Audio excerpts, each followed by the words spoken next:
이제부터는 우리가 구역이 지정된 지역이 아니라 예정되는, 아직까지는 추진을 하고 있지 않아서 프리미엄은 붙지 않았는데 근시일 내에 추진이 될 것으로 예상되는 지역을 선택하는 노하우를 좀 생각을 해보겠습니다.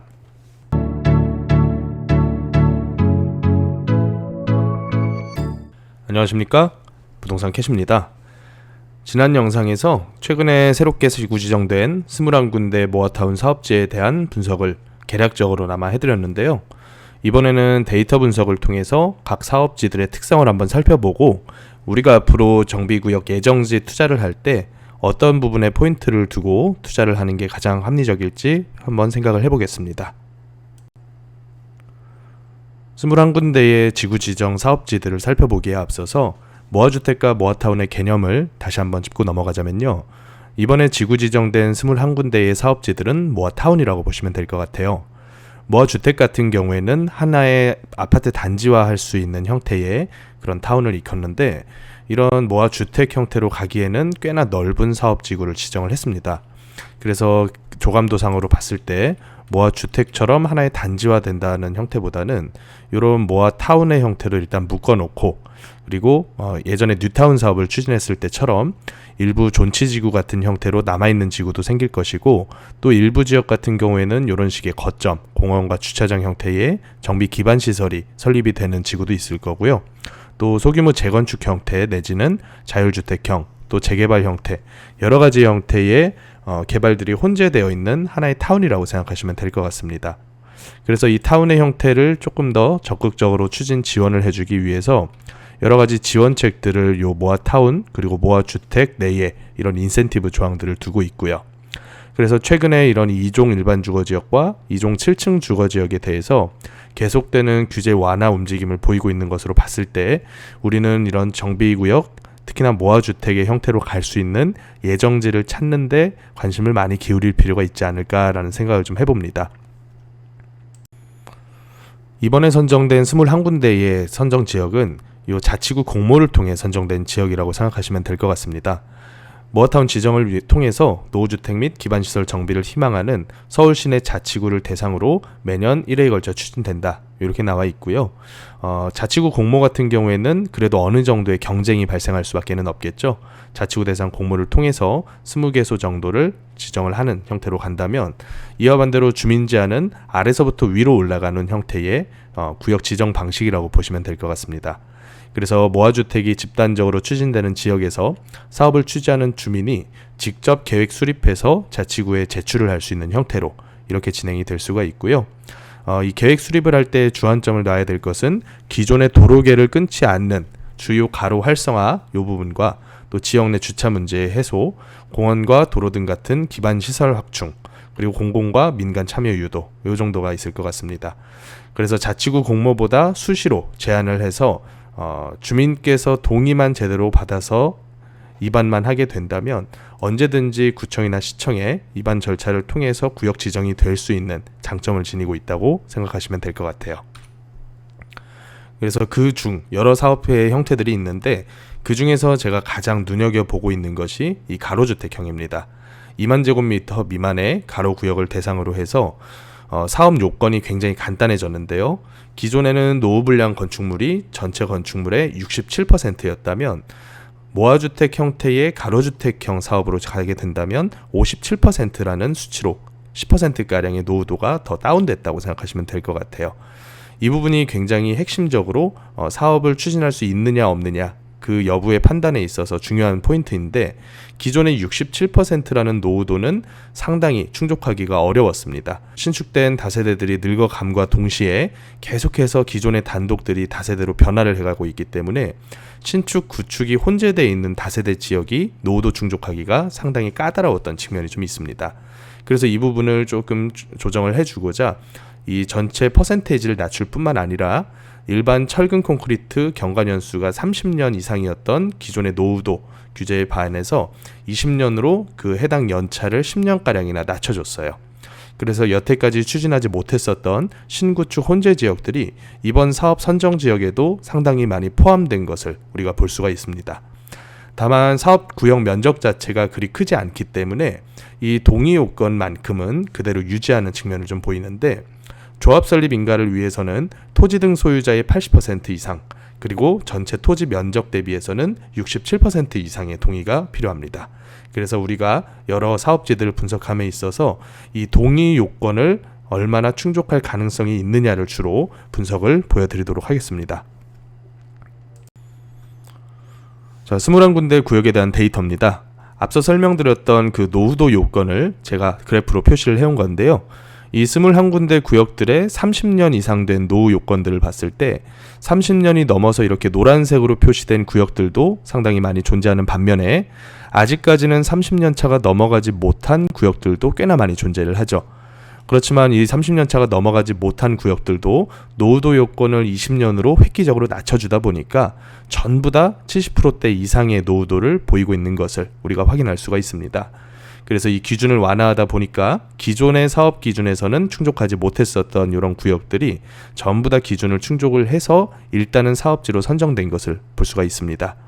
그리고 두 번째로는 전체 건축물들이 얼마나 그 동의를 빨리 이끌어낼 수 있을 것인가를 현재의 건축물 용도로서 한번 생각을 해보는 시간을 가질 텐데, 일단 지분조합원은 제가 여러 차례 설명드린 것처럼 일반적인 다세대 조합원들을 일컫는데, 이 다세대 조합원들 같은 경우에는 재개발 형태 혹은 가로주택 사업 형태의 사업을 반기지 않을 이유가 전혀 없습니다.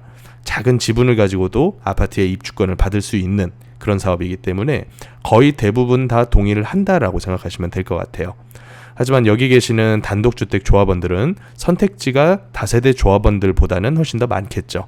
아무래도 토지를 꽤나 많이 보유하고 계시기 때문에 본인이 보유하고 있는 개별 필지에다가 개별적인 신축 행위를 할 수 있다는 옵션도 가지고 있습니다.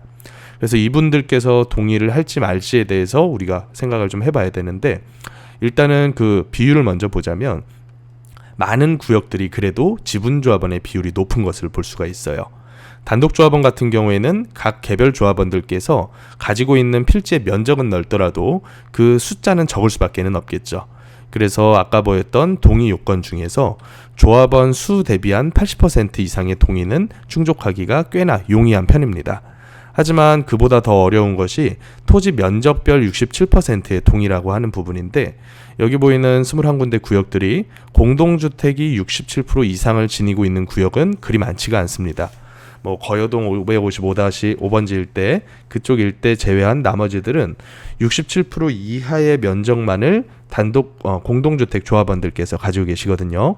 그렇지만 이번에 지구 지정이 되면서 어떤 형태의 단독 조합원들이 이 안에 포함이 되어 있길래 서울시에서 이런 구역 지정을 해줬는가 한번 자세히 좀 살펴볼 필요가 있어서 각 개별 단독주택 필지들의 평균 면적을 한번 살펴봤습니다. 그랬더니 평균 대지 면적이 일반적으로 단독주택을 다세대로 신축 쪼개기를 할 때 최소 필요로 하는 50평 후반대에서 60평대 정도의 면적에 크게 못 미치는 구역들이 많습니다. 그래서 거의 대부분 단독주택이라고 하더라도 30평 내지는 40평, 뭐 눈에 익은 그런 구역들도 있으시겠지만, 특히나 뭐 저기 마장동 일대라던가 아니면 번동 일대 혹은 신월동 일대, 이런 지역들이 예전에도 이런 노후된 작은 면적의 단독주택들을 재개발 형태로 끌고 가려고 하다가 중간에 엎어졌었던 그런 구역들이거든요. 그래서 여태까지도 그 이후에도 이 단독주택들이 신축 쪼개기를 활발히 진행을 못할 정도로 그 토지 면적이 굉장히 작다. 그래서 이런 형태의 단독주택들을 대상으로 해서 사업을 진행을 하게 된다면, 여기 보이는 것처럼 각 건축물 중에서 단독주택이 차지하는 비중이 굉장히 넓더라도 이분들께서는 큰 다른 옵션이 없거든요. 권역 형태의 개발로 갈 수밖에 없기 때문에 이분들께서도 충분히 동의를 할 가능성이 크지 않을까, 이렇게 생각이 좀 듭니다. 그래서 전반적으로 각 모든 구역들이 노후도 부분에 있어서는 기준을 낮춰준 덕분에 노후도 요건을 충족한 그런 구역들이 많고, 또 아직까지는 서울시에서 사업 초기 단계이기 때문에 그래도 사업으로 권역적인 개발 사업으로 진행하기에 당위성이 나오는 노후도가 상당히 좀 많은 그런 지역을 위주로 선정을 하지 않았나라는 생각이 좀 들더라고요. 자, 마지막으로 21군데 모아주택 선정 지역의 분석 결과를 한번 같이 생각을 해보겠습니다. 이번에 서울시에서 지구 지정한 이 21군데의 공모 선정 지역은 크게 두 가지 정도의 특징을 보이는 것으로 저는 파악을 하고 있습니다. 이 구역 지정을 해준 서울시의 의도를 한번 살펴볼 필요가 있는데요. 일단 기본적으로 사업 초기인 만큼 노후도가 일단은 상당히 높고, 그리고 개별 필지가 작은 단독주택 밀집 지역을 위주로 선정한 그런 측면이 좀 보입니다. 그래서 대표적인 그런 구역들은 구로동, 마장동, 번동, 신월동, 이런 지역들이 아주 대표적인 소규모 필지의 단독주택 밀집 지역이다, 이렇게 생각을 하시면 될 것 같고요. 또 가로주택 정비 사업의 특성상 이 신구축 빌라가 혼재되어 있는 지역들이 동의가 나올 확률이 굉장히 높겠죠. 그래서 신구축 빌라가 혼재되어 있으면서 상권이 그렇게 발달하지 않은 이런 지역들을 위주로 해서 또 구역 지정을 한 측면이 또 한 가지가 있습니다. 그래서 이 두 군데가, 이 두 가지의 요건이 이번에 서울시에서 지정한 이 21군데 구역이 포함되는 요건이라고 생각하시면 될 것 같은데, 이제부터는 우리가 구역이 지정된 지역이 아니라 예정되는, 아직까지는 추진을 하고 있지 않아서 프리미엄은 붙지 않았는데 근시일 내에 추진이 될 것으로 예상되는 지역을 선택하는 노하우를 좀 생각을 해보겠습니다. 앞서 설명드렸던 구의 공모를 통해서 진행하는 방법과, 또 두 번째로는 주민이 제안해서 갈 수 있는 형태, 이 두 가지가 모아주택 공모에 대한 방법인데, 이 두 가지 방법 중에서 주민 제안 형태로 진행할 수 있는 그런 지역이 상당히 매력이 있지 않는가라는 생각이 좀 듭니다. 아무래도 노후도는 좀 덜하겠죠. 구에서 위에서 내려오려면 그래도 당위성이 좀 있어야 되니까 노후도라던가 밀도 부분이라던가 이런 부분은 아무래도 조금은 더 떨어질 수밖에 없겠는데, 이런 주민 형태로 제한할 수 있는 지역들은 신구축 다세대 밀집 지역이 아닐까라는 생각이 좀 듭니다. 그래서 지금 화곡동이라던가 여러 지역들에서도 도심복합사업이나 공공재개발, 이런 공익적인 형태, 공익적인 목적을 좀 낀 인센티브를 많이 주는 사업을 위주로 해서 동의서를 받고 있는데, 굳이 외곽 지역이나 노후도가 심한 지역을 찾을 필요는 없을 것 같다라고 저는 생각을 합니다. 그러면 주요하게 봐야 되는 지역이 어느 지역이냐, 이렇게 한번 여쭤보신다면, 저는 재료인, 우리가 사는 거는 지분이거든요. 이 지분을 사는 이유는 아파트를 지을 수 있는 재료로서 그 지분을 사게 되는 겁니다. 그래서 재료인 땅값은 저렴하다, 이 얘기는 곧 다세대의 프리미엄이 많이 붙지 않은 물건이면서 그 다세대를 장기간 동안 운영한다 라는 측면에서 봤을 때, 다세대를 운영하는 그 전세라고 하는 자금, 어떻게 보면 매수인 입장에서는 대출 대신에 쓰는 무이자 대출의 형태가 바로 전세라고 보시면 될 것 같아요. 그래서 전세가 최소 2년 기준에서 5%는 올릴 수 있는, 그래도 입지적으로 괜찮은 동네에서 진행을 하는 것이 좋겠다. 그러면서도 지어놨을 때 이 재료인 땅을 사용해서 완공된 완성물인 신축 아파트, 가격은 비싸면 비쌀수록 매력이 있는 동네겠죠. 그렇다면 1순위로 봐야 될 지역은 어디가 될까? 당연히 비싼 동네입니다. 그래서 서초, 강남, 송파 내지는 한강변에 위치한 지역들, 혹은 그보다는 조금 떨어지지만 용산이라던가 마포라던가 상당히 아파트 값이 비싼 그런 동네들 위주로 해서 이런 땅값에 대한 프리미엄이 거의 붙지 않은, 그리고 노후도가 충족해가는 그런 지역을 찾아서 투자를 하게 된다면 상당히 괜찮은 투자가 되겠다라는 생각이 좀 듭니다. 그래서 지금 21군데의 지구 지정만 되어 있지만 7월에도 또 추가 공모를 받는다고 하더라고요. 그래서 앞으로 오세훈 시장의 임기 내에 계속해서 이런 모아주택, 모아타운 지역들이 지구 지정되면서 또 프리미엄이 붙고 투자로서 접근하기에 상당히 괜찮아질 것으로 보여지기 때문에 우리 구독자분들께서도 이런 지역들에 관심을 가지고 자녀분들의 투자, 그리고 본인의 투자 같은 경우에는 주택임대사업자를 잘 활용을 해서 세금을 절세할 수 있는 형태의 투자 잘 운용해 나가시기를 바라겠습니다.